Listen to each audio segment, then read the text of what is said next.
Assalamualaikum warahmatullahi wabarakatuh. Selamat pagi, salam sejahtera untuk kita semua.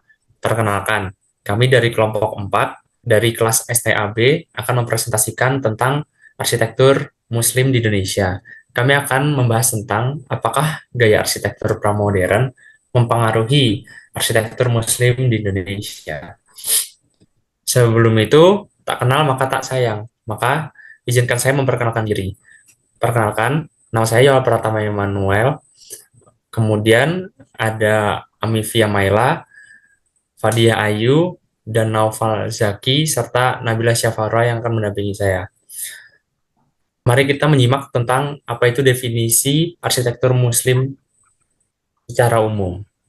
Baik, arsitektur Muslim atau arsitektur Islam merupakan perpaduan antara kebudayaan manusia dan penghambaan diri kepada Tuhan, terwujud dalam keselarasan hubungan manusia, lingkungan, dan penciptanya. Arsitekturnya mencerminkan hubungan geometris kompleks, hierarki bentuk, dan ornamen, serta makna simbolis yang mendalam. Nah, penyebarannya sendiri itu meluas ke Eropa, Afrika, dan Asia Tenggara, memicu variasi gaya arsitektur Islam di setiap daerahnya dengan penyesuaian budaya, tradisi, dan kondisi geografis tempat. Hal ini dipengaruhi oleh kondisi alam yang mempengaruhi proses terbentuknya kebudayaan manusia. Selanjutnya, kami akan memaparkan beberapa contoh arsitektur Muslim atau arsitektur Islam di Indonesia. Terima kasih sebelumnya. Saya Rafa Zikri Haidar akan membahas tentang Masjid Agung Demak. Eh, Masjid Agung Demak dipercaya pernah menjadi tempat berkumpulnya para ulama atau wali yang menyebarkan agama Islam di tanah Jawa, yang disebut dengan Wali Songo. Pendiri masjid ini diperkirakan adalah Raden Fatah sebagai raja pertama dari Kesultanan Demak pada abad ke-15 Masehi. Raden Patah bersama Wali Songo mendirikan masjid ini dengan karismatik dan memberikan gambar serupa bulus, yaitu kata bahasa bulus dengan arti yang melebu kutu alus. Maksudnya siapa saja yang masuk Masjid Agung Demak dengan tujuan untuk beribadah, tentunya harus halus lahir batinnya dan merendahkan diri di hadapan Allah SWT. Ada dua hal yang akan kita bahas, yaitu atap dan soko. Untuk atap, Masjid Agung Demak terdiri dari tajuk yang menaungi ruang induk dan atap limasan yang menaungi ruang serambi. Struktur pada atap tajuk Masjid Agung Demak ini ditopang dan diikat oleh soko atau kolom-kolom yang terdiri dari soko guru dan kolom-kolom yang mengelilinginya, kemudian diteruskan ke pondasi bangunan yang berbentuk umpak. Atap tajuk bertumpu pada struktur utama soko guru, didukung pula oleh soko lainnya yang disebut soko pengarak yang mengelilingi soko guru Masjid Agung, dan soko emperan pada teras masjid sisi kanan kiri dan bagian barat. Atap tajuk eh, tumpang tiga ini menyimbolkan iman, Islam, dan ihsan. Mahkota atau pustaka pada ujung atap paling atas menggambarkan kekuasaan tertinggi adalah Allah SWT.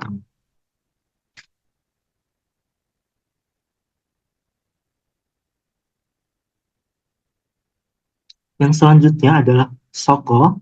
Soko adalah pilar atau kolom yang berfungsi menopang bangunan masjid. Selain itu, berfungsi juga sebagai struktur utama dan penentu identitas ruang dan simbol kultural. Soko guru pada Masjid Agung Demak berbentuk bulat dengan penampang lingkaran. Soko guru ini memiliki bentuk yang cukup unik, yaitu bentuk geometri silinder, polos tanpa adanya ukiran atau hiasan apapun. Soko Majapahit adalah kolom-kolom berjumlah 8 buah yang terdapat pada bangunan serambi masjid yang menjadi penopang utama atap limasan. Dikelilingi pula oleh soko-soko di pinggirnya yang berjumlah sebanyak 28 buah. Untuk material yang menyusun soko Majapahit ini berasal dari kayu jati dengan motif ukiran khas Majapahit. Di bagian kaki ditopang oleh umpak dari batu. Sementara soko-soko di pinggirannya atau soko pendukung yang berjumlah 28 buah terbuat dari beton yang juga memiliki umpak. Selanjutnya ada Masjid Raya Baitur Rahman yang berlokasi di Jalan Mohjam nomor 1 KP Baru, Kecamatan Baitur Rahman, Kota Banda Aceh, Aceh. Didirikan pada tahun 1612 dan 1879.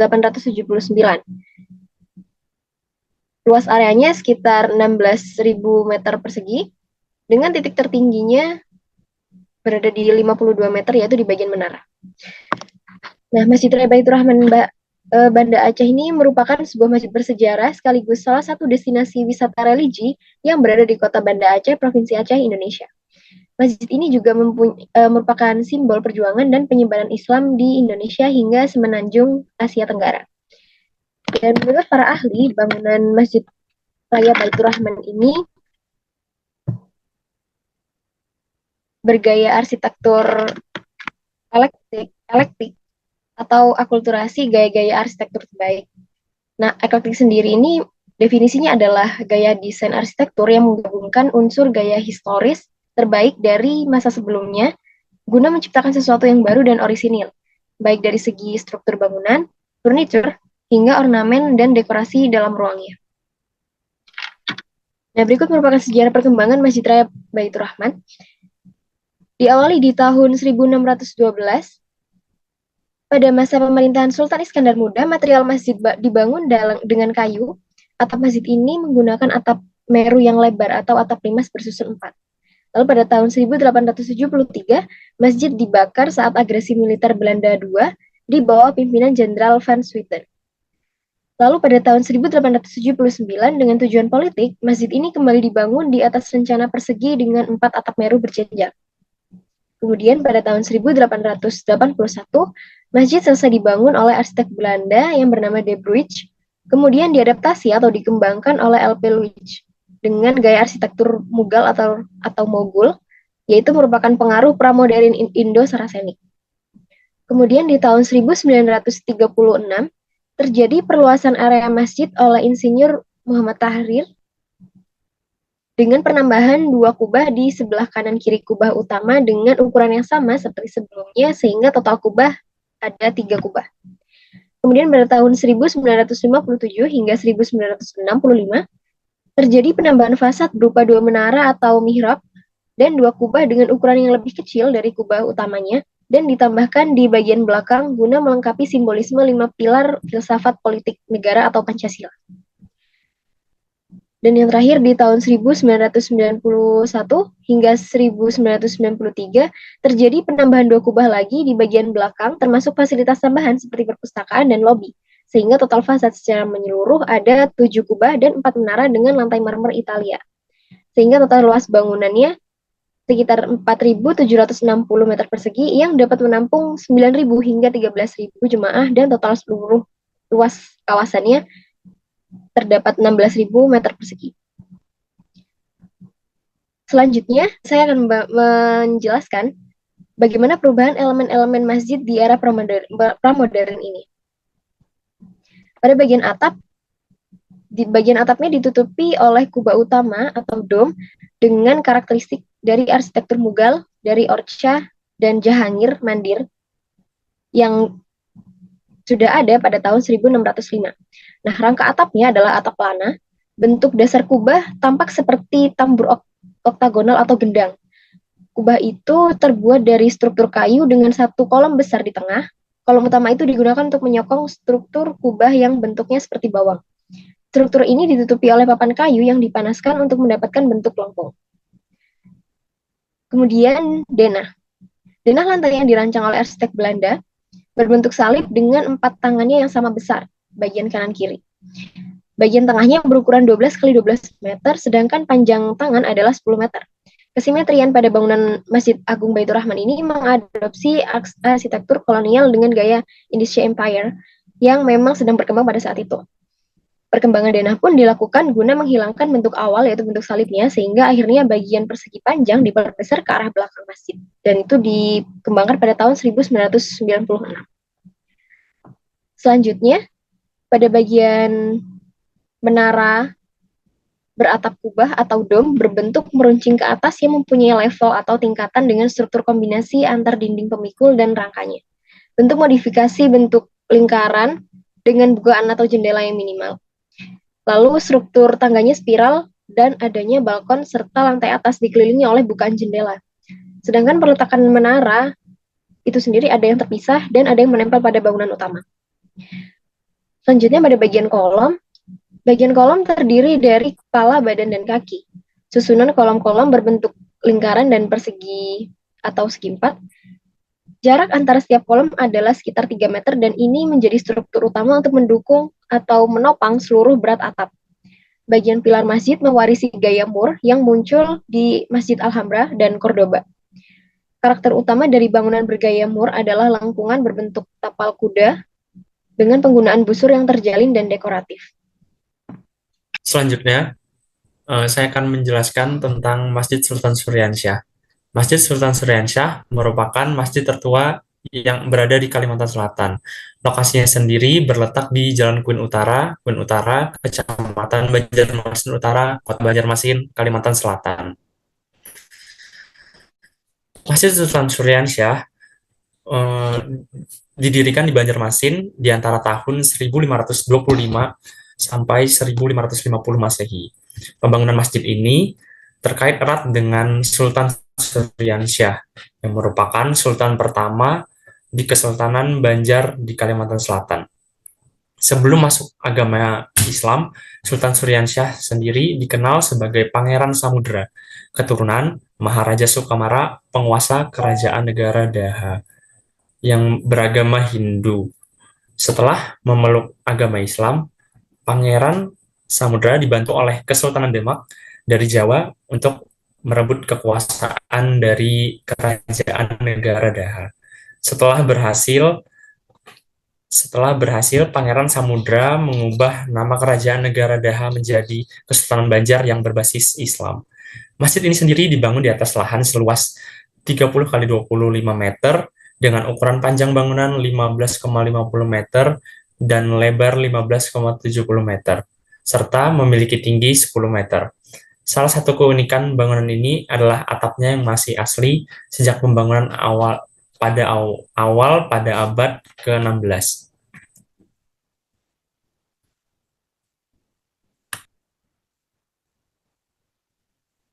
Kemudian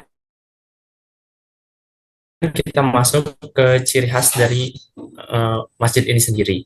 Ciri khas itu terdapat pada atap bangunan. Pada atap bangunan bersejarah ini menampilkan keunikan dengan desain berundak yang tidak mengadopsi kubah, melainkan pola khas bangunan Jawa. Masjid Sultan Suryansyah menggabungkan gaya arsitektur Banjar yang khas dengan pengaruh kuat dari Melayu dan Jawa yang dibawa oleh Kesultanan Demak saat membantu Raden Patah merebut kekuasaan Kerajaan Negara Daha. Atapnya yang terdiri dari sirap kayu ulin yang kokoh dan indah mencerminkan kekuatan dan daya tahan terhadap cuaca tropis yang lembab, serta serangan rayap. Bentuk atap limas atau tumpang tiga dengan puncak yang tinggi, serta meru bertingkat menunjukkan hubungan vertikal yang melambangkan tingkat kesucian bangunan. Semakin tinggi tingkatannya dan semakin meruncing puncaknya, maka menandakan kesucian dari bangunan ini. Kemudian saya akan menjelaskan tentang tipologi yang menjadi karakteristik dari Masjid Sultan Suryansyah ini. Yang pertama ada atap tumpang tiga. Ciri khas masjid ini adalah atap tumpang tiga yang memberikan karakteristik yang khas. Kemudian ada struktur kayu yang menjadi struktur utama dalam bangunan masjid ini menggunakan struktur kayu ulin yang memberikan kesan alami dan hangat.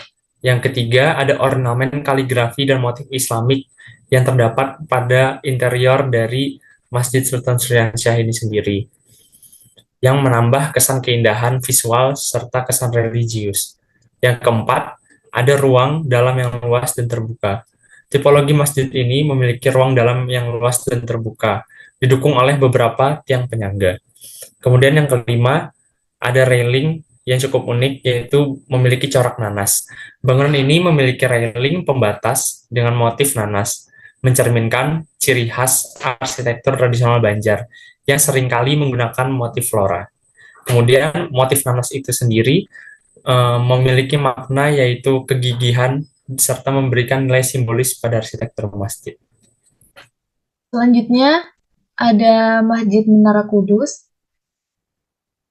Masjid Menara Kudus merupakan salah satu bangunan Islam bersejarah yang didirikan oleh Sunan Kudus pada tahun 956 Hijriah atau 1549 Masehi yang telah dibuktikan dengan adanya tulisan Jawa kuno yang terdapat di menaranya yang ada hingga saat ini. Seperti para wali songo lainnya, Sunan Kudus mengedepankan pendekatan kultural dalam penyebaran agama Islam dengan mengakomodasi budaya lokal dan mengintegrasikan ajaran Islam ke dalam masyarakat yang telah lama dipengaruhi oleh agama Hindu dan Buddha. Berlokasi di Jalan Menara, Desa Kauman, Kecamatan Kota, Kabupaten Kudus, Jawa Tengah. Peletakan batu pertama menggunakan batu dari Baitul Maqdis di Palestina. Oleh karena itu, nama resmi masjid ini adalah Masjid Al-Aqsa Menara Kudus, tetapi lebih populer dengan nama Masjid Menara Kudus. Hingga saat ini, Masjid Menara Kudus masih aktif digunakan untuk beribadah bagi umat Islam. Selain itu, masjid ini juga dibuka untuk peziarah ke makam Sunan Kudus. Ketika Masjid Menara Kudus pertama kali dibangun, masjid ini berada di wilayah yang masih sangat dipengaruhi oleh agama Hindu. Oleh karena itu, sebuah menara yang arsitekturnya menyerupai arsitektur Hindu dibangun bersama dengan masjid itu. Elemen-elemen bangunan dari menara ini sangat memperlihatkan akulturasi budaya antara agama Hindu dan agama Islam. Langkah ini tentunya bertujuan untuk memudahkan penerimaan dan penetapan Islam secara bertahap ke dalam masyarakat yang berada di daerah tersebut. Secara umum, menara ini terbagi menjadi 3 bagian seperti candi-candi Hindu. Terdapat bagian kaki, bagian badan, dan bagian kepala. Apabila candi-candi Hindu atau bangunan agama Hindu yang lainnya menara biasanya diisi dengan patung sebagai sarana beribadah, lain halnya pada Masjid Menara Kudus, yang dibiarkan kosong dan diletakkan beduk di bagian puncak menara. Menara ini memiliki tinggi kurang lebih 18 meter dengan panjang dan lebar pada dasarnya yaitu 10 meter. Menara ini dibangun menggunakan batu bata merah, sirap, dan semen sebagai bahan bangunannya. Selanjutnya, terdapat 5 jenis atap yang digunakan pada Masjid Menara Kudus. Bagian atap yang utama terdiri dari tajuk 2 tingkat dengan 4 kolom yang menopangnya, kemudian atap kubah pada bagian serambi, atap pelana, atap melengkung, dan atap datar. Bagian leher atau transisi kubah sebagai elemen puncak tidak diletakkan langsung pada bagian badan bangunan, tetapi pada bagian kubah di masjid tersebut ada 2 yang berbentuk kubah dan tajuk. Hal ini merupakan perwujudan supaya proporsi dan skala masjid menjadi monumental dan kontekstual seperti rumah ibadah pada umumnya. Pada bagian kubah, secara visual kubah Masjid Kudus Jawa Tengah merupakan klimaks bangunan masjid. Bidang kubah dimodifikasi sedemikian rupa dan bentuk atap yang kedua yaitu atap tajuk dibuat dengan diberi ciri khas pada masjid di daerah Jawa Tengah. Kemudian ada konsep bentuk masjid. Bentuk Masjid Kudus Jawa Tengah berbentuk dasar dari masjid ini berkomposisikan modifikasi dari bentuk-bentuk dasar seperti kubus, balok, piramida, dan bola, yang dimana bentuk akhirnya merupakan bentuk membumi yang terdiri dari unsur badan dan kepala bangunan. Tetapi dengan konsep pendekatan kontekstual pada bangunan Masjid Kudus, itu mengikuti bentuk sekitarnya yaitu persegi. Lalu ada konfigurasi dan wujud rancangan Masjid Menara Kudus. Secara keseluruhan, Masjid Menara Kudus menampilkan ragam ekspresi arsitektur yang berbeda-beda dalam setiap bagian dan elemen bangunannya. Pada dasarnya, rancangan desain Masjid Menara Kudus terdiri dari kombinasi beberapa bagian bangunan yang mengakomodasi tujuan fungsionalnya masing-masing. Masjid Menara Kudus pada dasarnya terdiri atas bangunan utama, bangunan pendukung, dan kompleks makam. Bangunan utama antara lain adalah ruang ibadah sholat yang terdiri dari ruang utama dan serambi. Sedangkan pada bagian bangunan pendukung terdiri dari tempat wudhu, menara atau minaret, dan bangunan pintu masuk atau gapura. Baik, untuk selanjutnya ada Masjid Agung Banten. Kalau membicarakan budaya-budaya yang diterapkan pada masjid-masjid di Indonesia, Masjid Agung Banten ini salah satu contoh yang cukup ikonik di Indonesia karena Masjid Agung Banten ini selain dia adalah salah satu masjid tertua yang ada di Nusantara, masjid ini juga menggabungkan 3 budaya yang berbeda dalam arsitekturnya, yaitu ada arsitektur Jawa, arsitektur Tiongkok, serta arsitektur Belanda. Masjid Agung Banten ini dibangun pertama kali oleh Sultan Maulana Hasanuddin pada tahun sekitar 1552 sampai 1570, yaitu Sultan Sultan pertama Kesultanan Banten yang juga merupakan putra pertama Sultan Gunung Jati. Masjid Agung Banten ini termasuk dalam wilayah Desa Kasemen, Kecamatan Kasemen, Kabupaten Serang, Provinsi Jawa Barat. Nah, Masjid Agung Banten ini merupakan masjid yang terkena pengaruh arsitektur Asia, Hindia Belanda juga Jawa. Sebab masjid ini dirancang oleh 3 arsitek yang berbeda, sehingga memiliki 3 perpaduan budaya yang berbeda, yaitu arsitekturnya adalah dari Jawa, ada Raden Sepat, yaitu arsitek Majapahit yang sudah merancang Masjid Agung Demak ini.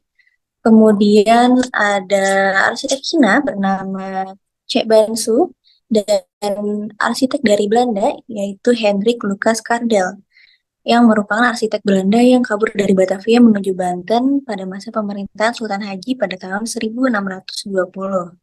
Kemudian dalam Status Mu'alaf, beliau merancang menara masjid ini serta bangunan tiamah di komplek Masjid Agung Banten. Selanjutnya, untuk Masjid Agung Banten ini terdiri dari beberapa bangunan. Dia tidak berdiri sendiri, melainkan ada bangunan-bangunan penunjang lainnya, yaitu selain bangunan utamanya yang merupakan tempat untuk sholat, terdapat bangunan serambi di sisi kiri dan sisi kanan, bangunan tambahan yang disebut tiamah di selatan, dan kemudian ada menara di sebelah timur. Masjid Agung Banten ini terletak di kompleks bangunan kesultanan. Dalam ruangan utama masjid, kokoh berdiri ada 24 tiang soko guru yang bertugas menumpang beban dari atap. Pintu masuk masjid didesain dengan ukuran kecil dan pendek sebagai simbol filosofi untuk tunduk dan patuh kepada keagungan Allah Subhanahu wa Ta'ala. Pada jarak dari kolam bagian timur, terdapat bangunan lain yaitu ada menara dengan tinggi 23 meter tadi yang dirancang oleh arsitek Belanda tadi.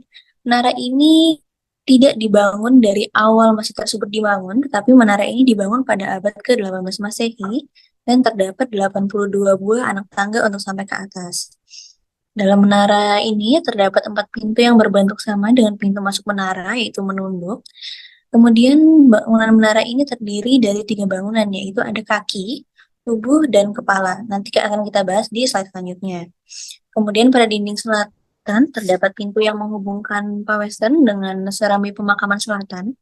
Lubang angin pada dinding ini, jadi di bangunan itu ada beberapa lubang-lubang angin yang berbentuk segitiga dan sebagian terbuka karena tertutup atap makam selatan. Di sebelah barat dinding pawestern hanya terdapat lubang angin dengan kumpulan segitiga dengan bunga di antaranya. Kemudian pada selatan masjid terdapat bangunan tambahan bernama tiamah. Bangunan ini memiliki arsitektur Belanda kuno yang dibangun oleh seorang arsitek asal Belanda yang tadi bernama Hendrik Lucas Kardel. Ya, slide selanjutnya. Kemudian kita akan membahas 3 perpaduan budaya yang berbeda pada Masjid Agung Banten yang terdapat pada menara, atap, kemudian ada pendopo. Yang pertama ada menaranya. Menara Masjid Agung Banten ini menganut elemen Hindia Belanda yang didirikan oleh arsitek Hendrik Lucas Kardel, yaitu arsitek dari Belanda tadi. Nah, menara ini dulunya digunakan sebagai tempat penyimpanan senjata sekaligus tempat untuk mengumandangkan azan. Nah, si menara ini berbentuk mercusuar, yaitu identik dengan arsitektur Belanda tadi. Kemudian penggunaan menara pada kala itu sebenarnya belum ada di Pulau Jawa ini, pada waktu itu masjid-masjid itu belum ada menara. Nah, jadi menara pada Masjid Agung Banten ini merupakan salah satu menara yang pertama didirikan pada masjid-masjid yang kemudian sekarang diadaptasikan, jadi sekarang masjid-masjid sekarang memiliki menara yang digunakan untuk memandangkan azan. Nah, menara ini terbuat dari batu bata dengan diameter bagian bawahnya kurang lebih 10 meter.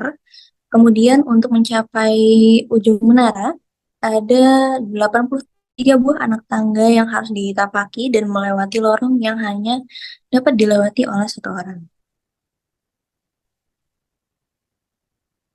Kemudian, percampuran budaya lainnya di Masjid Agung Banten ini merupakan ada elemen Asia yang terdapat pada atap Masjid Agung Banten ini. Nah, atap Masjid Agung Banten ini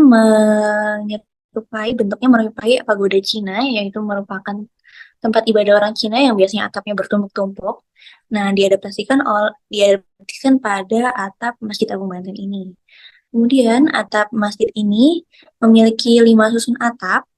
Nah, 5 susun atap ini melambangkan 5 rukun Islam. Jadi ada tiga susun atap yang besar, kemudian ada dua tumpukan atap yang kecil di atasnya. Jadi ada total 5 susun atap yang melambangkan 5 rukun Islam. Nah, si atap ini merupakan karya arsitektur Cina yang bernama Cek Bandut. Kemudian eh, tumpukan tumpukan atap pada Masjid Agung Banten ini selain menyerupai pagoda Cina yang 5 susunnya melambangkan 5 rukun Islam, kemudian atap yang paling atasnya juga, yang paling kecil, dua yang paling kecil itu juga digambarkan sebagai mahkota dari Masjid Agung Banten. Nah, lanjut slide selanjutnya, yang terakhir adalah elemen Jawa pada arsitektur Masjid Agung Banten, yaitu terletak pada pendoponya. Nah, di Masjid Agung Banten ini terdapat sebuah pendopo, ini letaknya di selatan masjid, yang pada budaya Jawa, tempat itu berfungsi sebagai tempat berkumpul. Jadi, tidak hanya untuk acara keagamaan seperti sholat, pengajian, dan segala macam, pendopo ini berfungsi untuk tempat berkumpul, entah itu musyawarah atau aktivitas-aktivitas yang lebih profan atau tidak bersangkutan dengan agama tadi. Jadi untuk berkumpul, masyarakatnya berkumpul, macam-macam lah fungsinya. Kemudian pada pendopo ini terdapat 4 batu andesit yang berbentuk kelabu ukuran besar yang terdapat pada tiap dasar tiang masjid. Juga pendopo digambarkan sebagai simbol pertanian untuk mengingatkan serta menunjukkan kemakmuran Kesultanan Banten pada masanya. Empat tersebut semakin memperkuat nuansa budaya Jawa. Pengaruh budaya ini tentu saja dibawa oleh arsitek Majapahit yang bernama Raden Sepan. Kesimpulannya, dalam sejarah budaya Indonesia, arsitektur Islam memegang peran penting sebagai penanda kedatangan dan perkembangan Islam di Nusantara. Arsitektur ini tidak hanya menjadi cerminan keimanan umat Muslim saja, tapi juga mencerminkan kekayaan budaya dan keindahan estetika yang telah melintasi berabad-abad. Dari arsitektur masjid yang megah hingga struktur sosial seperti pesantren dan istana, setiap bangunan menampilkan keindahan dan kedalaman spiritualitas yang khas. Ciri dan wujud masjid sangat dipengaruhi oleh kebudayaan, kelompok etnis, dan suku bangsa yang mendiami wilayah sekitar di mana masjid tersebut didirikan pada masa itu. Baiklah, sekian presentasi dari kelompok kami. Terima kasih telah mendengarkan. Semoga bermanfaat. Selamat pagi. Wassalamualaikum warahmatullahi wabarakatuh.